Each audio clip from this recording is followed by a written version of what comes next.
오늘은 제가 어 우리 지난 한 주 동안 러마린다에서 새벽 기도를 일주일 동안 했어요. 근데 그것을 바탕으로 해서 그 오충환 목사님의 설교를 바탕으로 해서 제가 한번 말씀을 준비해 봤어요. 너무나 감화스러웠고 저한테. 그래서 그 제목이 기도하시는 자를 지키시는 하나님이었어요. 기도하는 자를 지키시는 하나님. 어 정확히 제가 말씀을 옮기지는 못하겠지만 이분이 이제 하신 말씀이 자기가 학교 때 대학교 때 목사님으로부터 받은 그 말씀을 인용을 하셨어요. "설교란 뭐다."라고 말씀을 하시는데 "설교는 하나님에 대한 나의 기쁨을 증거하는 것이다."라고 하셨대요. 연구해서 잘 풀어내는 것도 좋지만 "설교는 하나님에 대한 나의 기쁨을 증거하시는 것이다."고 하셨어요. 그리고 기도는 하나님과의 대화라고 합니다. 우리가 다 알고 있죠.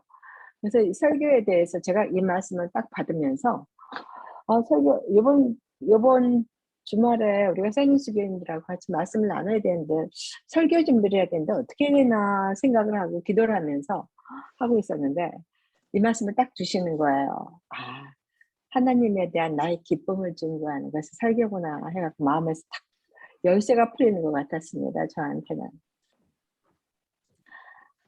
우리 세니스 교회들은 아직 자녀분들이 결혼하신 분도 있고 안 하신 분도 있지만 아직 어린 손자들이 별로 없죠. 우리 오연섭 집사님이 지금 파코가 있는데 손자와 할머니들이 대화를 나눌 때 누가 더 말을 많이 할까요?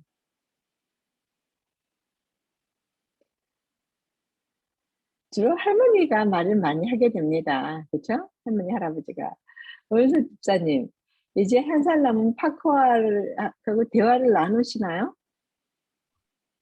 저는 대화를 나눈다고 생각을 해요. 이게 버벌리 이거는 안 돼도 감정이 교환이 돼요. 근데 집사님이 주로 인제 파코하고 얘기를 나눌 때 누가 더 말을 많이 하세요? 제가 하죠. 그렇죠. 집사님이 더 말을 많이 하시는 거예요. 그러면서 대화한다고 생각하는 거예요. 집사님이 아이한테 주는 말은 온갖 좋은 말, 기쁜 말을 다 쏟아 놓으실 거예요. 그렇죠? 근데 그 아이는 아직 말을 정확히 못하니까 할머니 하는 말을 그냥 듣고 있어요. 때로는 웃기도 하고 옹알이도 하고. 근데 우리는 그거를 대화라고 생각해요. 그리고 그 아이에게 사랑과 그 기쁨의 말을 다 쏟아주는 거예요. 근데 어 우리가 하나님 아버지라고 부르지만 사실 손자가 1살이나 4살 그리고 할머니, 할아버지를 평균적으로 우리 지금 SNS 기원적으로 생각한다면 60살 정도 되는데 집사님이 그 파크하고 얘기하실 때 걔가 하는 행동이나 표정을 보면 다 이미 읽으시잖아요, 마음을. 그죠? 말을 하나 하지 않아도 행동하는 거라든지 표정을 보면 우리는 벌써 그 아이의 마음을 다 읽어요. 그런데 하나님은 연세가 얼마나 되실까요? 얼마나 되신지 잘 몰라요. 그쵸? 그냥 생각한다면 몇 만년 살? 몇 만년 살. 근데 우리 생각과 표정과 마음과 생각을 다 아실까요? 모르실까요? 아 진짜. 왜냐면 1살짜리 4살짜리 아이가 행동하는 거를 60이 된 우리가 다 알아요, 보면서. 그쵸? 제가 무슨 걸 뭘 원하는지 생각이 어떤지 좀 다 안다고요. 그런데 60이 됐다고 평균적으로 우리가 60이 됐다고 치고 뭐 120 살, 200 살도 아니고 몇 만 년 된지도 모르는 그 하나님은 우리를 아실까요? 우리 표정과 행동하는 거 보면 다 아시는 거예요. 얘가 어떻게 할 거라는 것까지 아실 수밖에 없어요. 그죠? 우리가 1살짜리를 보면서 알듯이 비교도 안 되는 얘기죠. 60년 차인데도 아는데도 불구하고 몇 만 년 되셨을지도 모를 하나님은 우리가 표정, 행동하는 것, 머리짓 하나로 우리가 뭘 하실지 벌써 다 하시는 거예요. 그런데 우리는 기도할 때 목사님이 저희들한테 여쭤봤어요. 교우님들한테. 기도할 때 누가 더 말을 많이 합니까? 그래서 저는 이제 기도에 대해서 다시 생각해 보는 시간이 되었어요. 아, 그렇구나. 우리가 더 많이 말을 해요. 하나님은 그냥 듣고만 계시라 그러고. 네. 성경에 기도하는 사람들로 이제 이분 목사님이 택하신 분들이 첫 번째 우리가 알고 있는 다니엘이에요. 그리고 사도 바울, 요셉과 모세와 베드로를 통해서 말씀하셨어요. 그런데 이 말씀을 이분의 말씀을 들으면서 제가 이런 생각이 들었어요. 아이들이 피아노를 배울 때 보통 피아노를 좋아서 끝까지 잘 열심히 배우는 애들이 있을까요? 대부분 없어요. 그 피아노를 아이가 고등학교 때까지 보통 고등학교 때까지 배우는데 누구의 정성입니까? 엄마의 정성이에요. 피아노를 가르치고 싶어하는 엄마의 정성이에요. 달래가면서 때로는 야단쳐가면서 뭐 선물도 사줘가면서 그 엄마의 정성과 열정이 그 아이로 하여금 피아노를 배우게 하는 거예요. 그런데 우리가 이렇게 다니엘 얼마나 훌륭합니까? 사도 바울, 요셉, 모세, 베드로 사도들, 이 성경에 나온 이 선지자들과 사도들 얼마나 훌륭해요. 충성된 자들이죠. 우리가 본받고 싶어하는 믿음의 사도들입니다. 그런데 이분들이 훌륭하지만 이분들이 훌륭하게 그렇게 기도하도록 이끄시는 하나님의 간절한 마음과 열정이 성경의 믿음의 조상들을 그리고 우리가 기도하게 하시는 하나님의 심정이 느껴지는 시간이었습니다. 아, 내가 이렇게 열심히 기도하는 것은 내 간절한 소망보다 하나님이 나를 하여금 기도하게 만드시는 그렇게 이끄시는 거예요. 너 기도해야 돼. 너 기도해야 돼. 응? 때로는 응답해 주시고 달래 주시고 선물도 주시면서 너 기도해. 기도하고 나면 잘했다. 잘했다. 그래? 네 기도가 이러니 내가 응답해 줄게. 해 주시고. 그게 다 누구의 열정이에요? 하나님의 열정이었다는 거예요. 이것이 기도하신 믿음 좋은 집사님 이렇게 얘기하시는데 믿음 좋은 집사님의 아버지가 더 정말 그 열정과 사랑으로 우리를 기도하게 만드셨다는 거죠. 그리고 저는 이제 여기에 이어서 창세기 37장부터 나오는 요셉의 이야기가 이제 목사님이 인용하셨는데요. 여러 사람 중에서 저는 이분의 이야기가 제 마음속에 확 들어왔어요. 요셉에 대해서는 우리가 이미 잘 알고 있는 내용들입니다. 요셉은 좋은 가문에서 태어났어요. 족장에, 야곱의 족장에, 또 믿음 좋은 아버지, 또 부유했고 그런 족장의 가문에서 태어났는데 그 당시 문화가 그랬지만 일부 다처의 가정에서 아버지 사랑을 많이 받고 자랐지만 어머니를 일찍 여의고 참으로 복잡한 관계 속에서 성장했습니다. 그리고 요셉은 원망과 또 깊은 상처가 될 만한 아픈 경험을 하게 됐죠. 가족들 형의 손에 팔려서 이스마엘 상인, 이방인이에요. 그리고 이방인을 섬기는 나라의 노예가 되었어요. 그 심정이 어땠을까요? 자기가 청소년기에 17, 16살 때까지 배워온 하나님을 믿어야 되는 그 신앙 속에서 엉뚱한 노예가 이방인 신을 섬기는 사람들의 노예가 되었으니 그 심정이 어떠했을까 생각이 들어갑니다. 거기다가 아무리 성실히 했어도 감옥에 갇히는 신세가 되어버렸어요. 그리고 또 왕의 신하들의 꿈을 해석해주고 이때 내가 이제 감옥살이에서 나올 기회가 되기를 기대했는데 은혜를 깜빡 잊어버린 술 맡은 간원의 배은망덕 때문에 요셉은 그냥 기억도 없이 감옥에 있게 됐어요. 이런 상황에서 자기를 한 형제들에 대해서 얼마나 원망이 갔을까 생각이 들어요. 당신들 때문에 내 인생이 이렇게 되었다. 원망과 미움과 증오, 거기다가 자기 자신도 탓했을 거예요, 아마. 아, 내가 그렇게 쓸데없이 철없이 꿈꾼 거 다 고지고대로 얘기하다가 내가 참 철도 없이 참 이렇게 하다가 이런 신세가 됐구나 하는 좌절도 있었을 거고요. 정말 기억력도 없이 감옥에 있다가 결국은 나오게 됐어요. 그런데 이제 그 중간의 것은 여러분들이 또 잘 아시니까 요셉이 총리가 되고 형을 만났을 때 창세기 45장 4절에서 8절 말씀을 좀 같이 읽어보도록 하겠습니다. 창세기 45장 4절에서부터 8절까지 우리 태시아 집사님, 아니 태시아 집사님 좀 읽어주세요.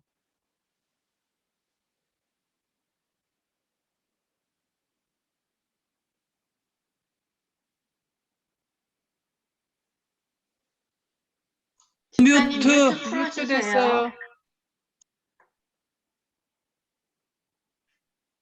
뮤트. 네, 죄송합니다. 창세기 45장 8절. 4절. 4절부터 8절. 네, 4절부터 8절.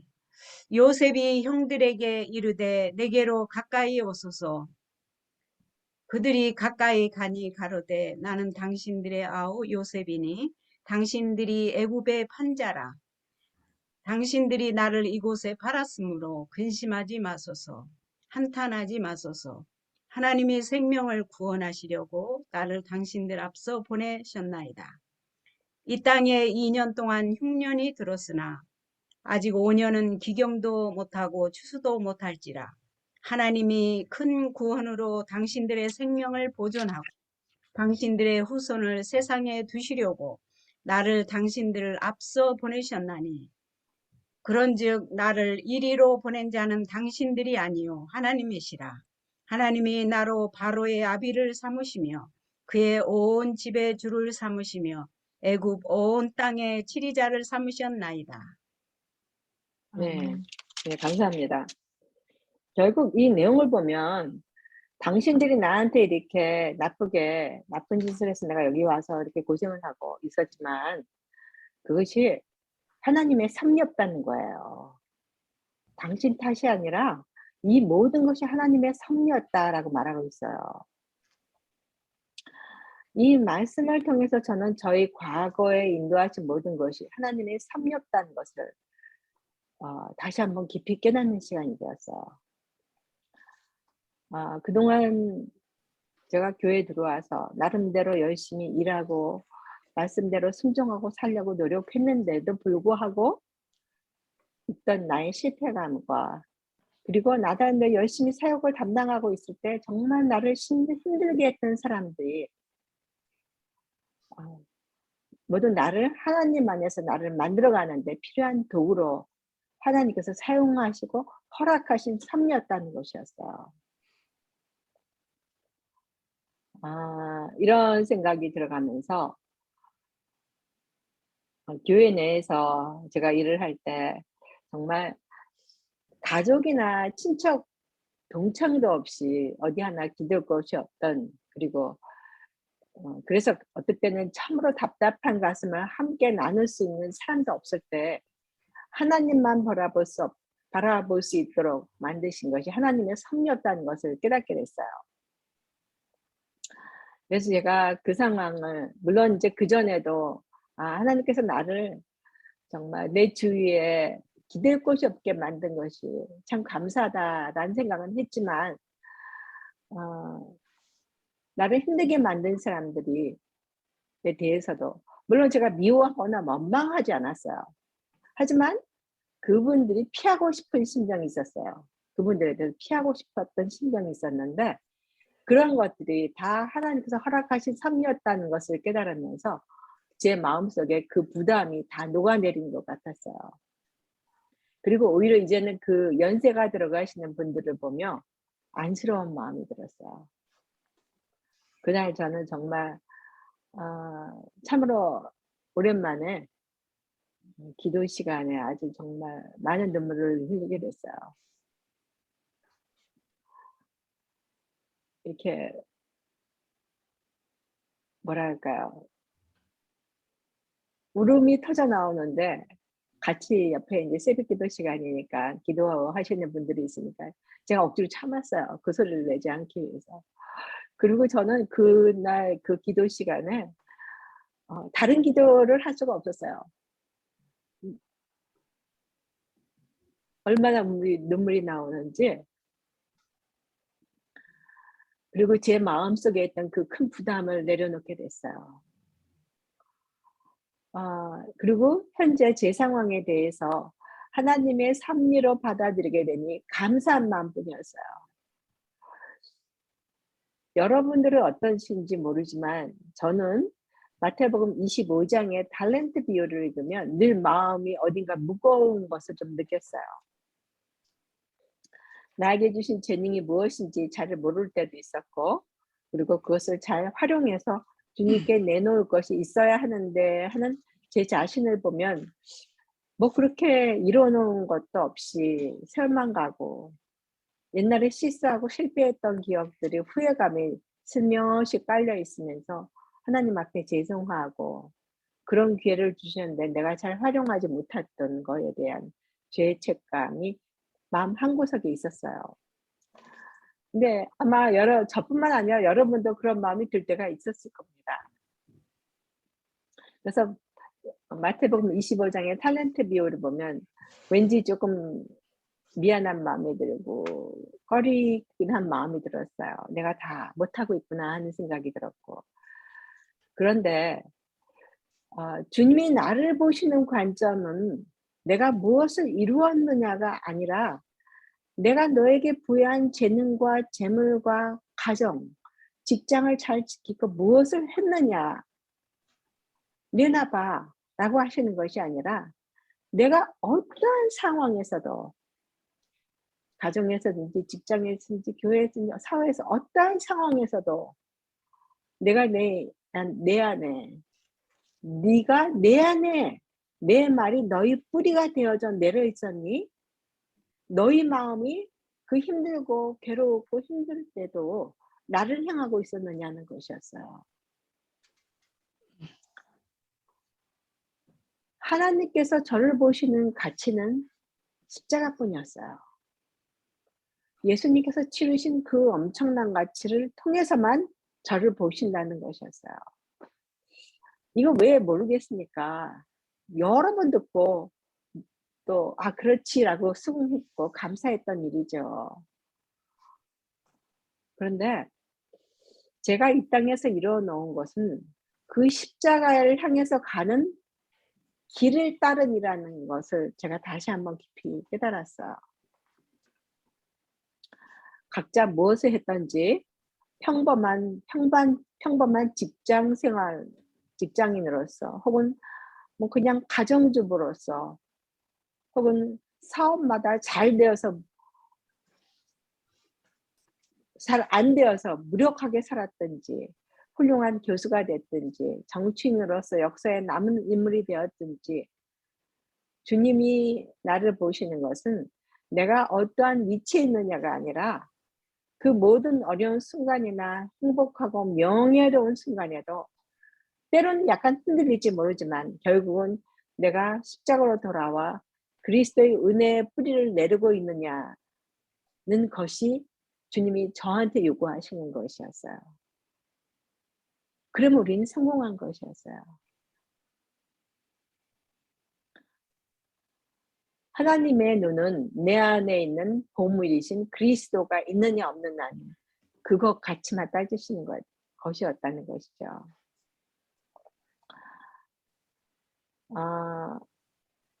만절필동이란 말을 아시죠, 여러분? 만절필동. 10,000번을 굽어도 동쪽으로 간다는 거예요. 제가 서쪽에서 동쪽을 향해서 가는데 그 방향이 북쪽에도 갔다가 남쪽에도 내려왔다 구불구불이 가요. 쭉 가는 게 아니고 동쪽으로만. 그러면 왔다 갔다 하면서 마치 북쪽으로 향해 가는 것 같아요. 다시 내려와 남쪽으로 가는 것 같아요. 그러면서도 동쪽을 향해서 가는 거예요. 그게 저 자신이고 우리 인생이 아니겠어요? 다른 길 가는 것 같았으면서도. 저는 이 말을 참 좋아해요. 만번을 굽어도 동쪽을 향해서 간다. 예, 요즘 로마린다, 제가 있는 로마린다 지역도 봄입니다. 제가 왜 봄이라고 강조하면서 말씀을 드리냐면 이것도 밤과 아침이 되면 추워요. 그런데 낮의 날씨는 때로는 여름같이 80도가 넘어갈 때가 있어요. 가끔 있습니다. 더워서 반바지 반소매 다 입고요. 에어컨 틀어놔야 돼요. 할 정도가 많은데 제가 이제 나무 나무에 이파리가 나오기 시작하는 것을 보고 또 꽃이 피는 것을 보면서 참 이상하다 느꼈어요. 날씨는 여름 같기도 한데 땅에서는 봄 현상이 나오는 거예요. 저로서는 좀 어리둥절해졌어요. 여름 아니야? 근데 이제 싹이 나오네. 이런 걸 보면서 제가 봄이라고 느끼고 즐기는 것은 꽃향기예요. 여기서 여름 같은 날씨에 꽃향기가 얼마나 좋은지 집 앞에 나오면 어디서 이렇게 향기로운 냄새가 퍼져 있는 거예요. 그게 오렌지 꽃 향기예요. 오렌지 꽃 향기가 얼마나 좋은지 바람이 슬쩍 불 때마다 감탄을 하면서 제가 매일 오고 가고 있어요. 그러면서 제가 이 오렌지 꽃 향기를 맡으면서 오렌지 나무를 보면서 깊이 떠오르는 것이 있었습니다. 그리스도의 향기입니다. 고린도후서 2장 5절 우리는 구원받은 자들에게나 망하는 자들에게나 하나님 앞에서 그리스도의 향기니 이 말씀이 있죠. 그 얘기를 이제 그 말씀이 떠오르면서 우리는 반드시 향기가 나야 되는구나. 우리는 반드시 향기가 나게 돼 있어요. 그리스도의 향기가 나야만 되는 거예요. 오렌지 나무 꽃이 분명히 향기가 나듯이 우리도 그리스도인으로서 반드시 향기가 나야 되는 것인데 그런데 그 향기는 어느 때 나느냐? 이 오렌지 꽃 향기가 봄이 돼서 나는 거예요. 나뭇 이파리가 나오고 꽃이 봉우리가 폈다가 따뜻해지니까 확 펴지면서 향기를 품기 시작하는 거예요. 여름에 꽃향기가 납니까? 오렌지 꽃향기가? 안 나요. 그때는 꽃이 떨어졌어요. 그때는 꽃향기가 나지 않아요. 물론 봄에 과일이 있고 여름에 나는 과일도 있지만 보통 오래 두고 먹을 수 있는 과일들은 가을에 열매를 맺죠. 저는 그런 과일이 열리는 과정을 생각하면서 여름이나 가을, 겨울이 아닌 싹이 터져 나오는 계절의 봄이죠. 우리가 그리스도 안에서 거듭나고 예수님을 영접하고 어린아이와 같은 시절이 봄 같다고 저는 생각이 들어요. 저 사람 예수님 만나더니 변했어. 사람이 달라졌어. 그럴 때 우리는 향기를 풍기게 되는 것 같아요. 와, 저렇지 않았는데 변했네 이러면서 얼굴 좀 봐. 그렇잖아요. 그 사람의 영적으로 정말 예수님하고 사랑에 빠진 얼굴도 변해요. 표정도 변하고요. 신앙의 봄 같은 여러분 그런 경험도 갖고 계시죠? 그런데 봄이 지나면서 꽃이 떨어지고 열매가 조그맣게 달려요. 그리고 여름을 맞이해서 뜨거운 햇빛을 받게 되면서 무성하게 자라게 되죠. 근데 그 여름이 지나가기가 쉽지가 않아요. 때로는 뜨거운 햇빛만 받아서 쫙쫙 가지가 뻗어나고 이파리도 무성해지고 열매도 튼튼하게 자라고 그리고 가을을 맞이하면 좋은데 그 여름이 문제인 거예요. 그 여름이 때로는 억수같이 비가 쏟아지고 그래서 이파리도 떨어지고 홍수가 나고 바람이 불어서 폭풍이 가지를 꺾이기도 하고요. 때로는 가뭄이 들어서 말라 비틀어지기도 해요. 이것이 여름이에요.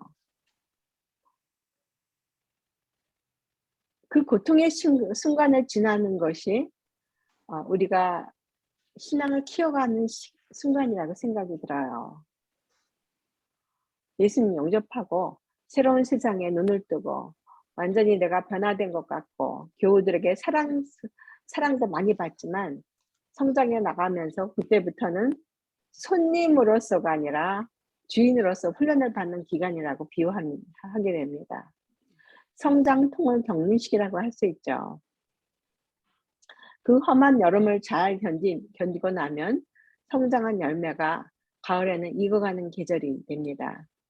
시퍼런 오렌지가 노란색을 띠고 익어가게 되고 시퍼런 사과가 빨갛게 익어가면서 과일로서 맛을 품게 돼요.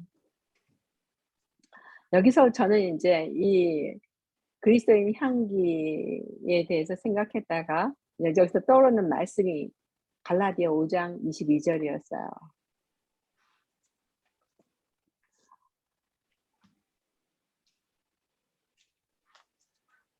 성령의 열매. 오직 성령의 열매는 사랑과 희락과 화평과 오래 참음과 자비와 양성과 충성과 온유와 절제니 이 같은 것을 금지할 법이 없느니라.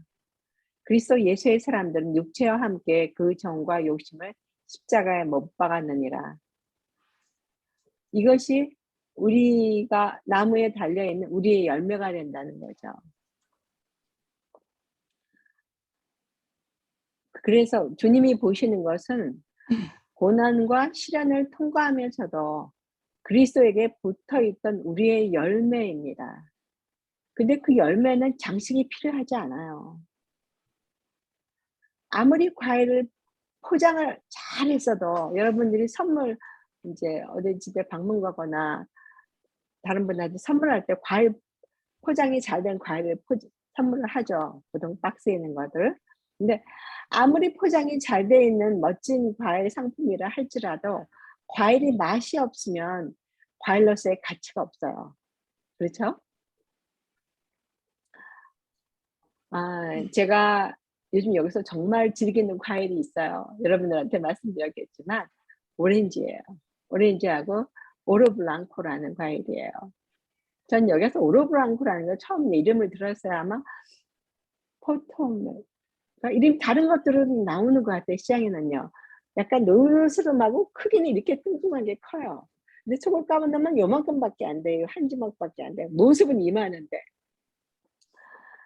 그런데 그 맛이 기가 막힌 거예요. 약간 달콤하기도 하고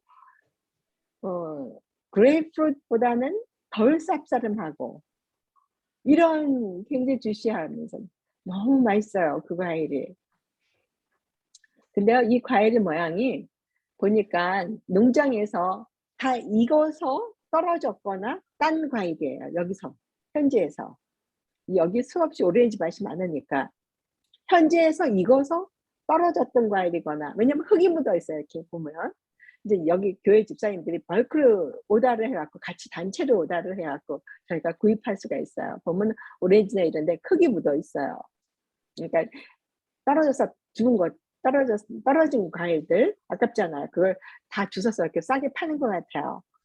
근데 그 오렌지 모습은 형편이 별로 좋지 않아요. 약간 찌그러져 있고 조그맣고 통통하지도 않고 그래요. 그래서 이제 흙을 잘 씻어서 먹는데 그 과일의 맛이 정말 싱그럽고 향기가 있어요. 맛있어요. 제 입에는. 다른 사람은 모르겠는데. 그 열매가 바로 우리가 되어야 된다는 거예요.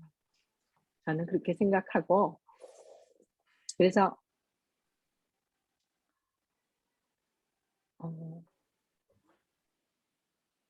저는 이번 주 새벽 기도를 통해서 저를 어렵게 한 사람에 대해서 물론 미워하거나 원망하진 않았지만 주님 앞에서 제 안에 떨어져 있던 부담을 내려놓을 수 있었고 그걸 모든 것을 섭리로 인도해 주신 주님께 감사드릴 수 있는 시간이 되었어요.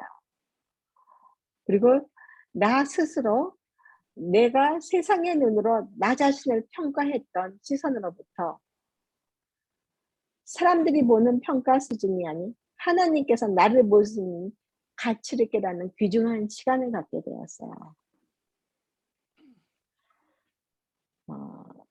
주님께서 내가 너한테 준 달란트 다 어째니? 너 내가 이렇게 주는 기회를 너 그거 잡질 못했잖아. 너 그 일에 대해서 실수했잖아. 이런 후회감들에서 다 떨쳐버리면서 주님이 그런 시간들을 통해서 내가 주님을 붙잡고 있었던 그 가치를 주님께서 나를 보신다는 거. 그리고 지금 내가 어떤 위치에 있니? 네가 내 마음속에 주님이 네 마음속에 어떤 위치에 갖고 계시니? 네 마음속에 주님이 어떤 위치에 놓고 있니? 주님을. 그것만 나를 귀중히 보신다는 걸 보면 깨닫고 제가 기뻤어요.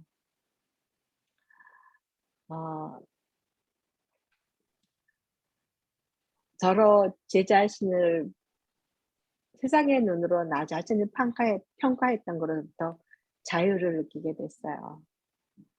이번 한 주간 있었던 새벽기도 시간은 저를 위해서 주님께서 마련해 주신 시간이라고 저는 개인적으로 받아들이고 있습니다.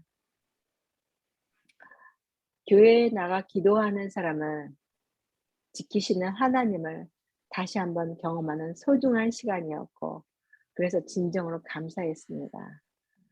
여러분들도 기도하는 자를 지키시는 하나님을 경험하셨겠지만 다시 또 한번 깊이 경험하신 시간을 갖게 되길 바라며 말씀을 마치겠습니다.